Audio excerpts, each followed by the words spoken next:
ফিলিস্তিনের গাজায় চলছে ইসরায়েলের বর্বরোচিত হামলা। এর পিছনে কি শুধুই রাজনৈতিক কারণ জড়িত, নাকি অন্য কোনো কারণ রয়েছে?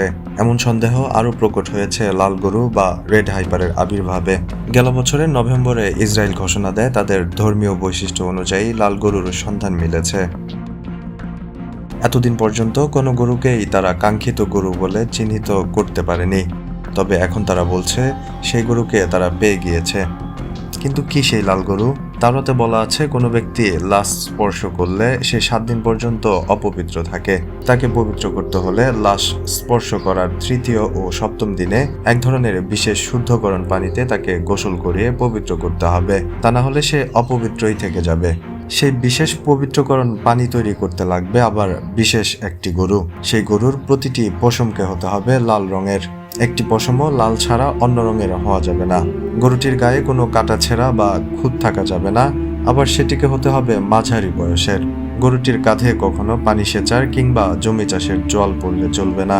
তার ঘাড়ের পশমকে খাড়া হতে হবে। এই ধরনের গরুকে বিশেষ প্রার্থনা সহযোগে জবাই করার পর পুরো দেহটি পুড়িয়ে ফেলতে হবে। সেই ছাই পানিতে মিশিয়ে তৈরি করা হবে শুচিকরণ পানি।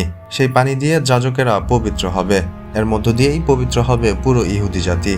আর তারপরই তারা আল আকসা মসজিদ ভেঙে থার্ড টেম্পল বা ধর্মীয় উপাসনালয় নির্মাণের কাজ শুরু করতে পারবে।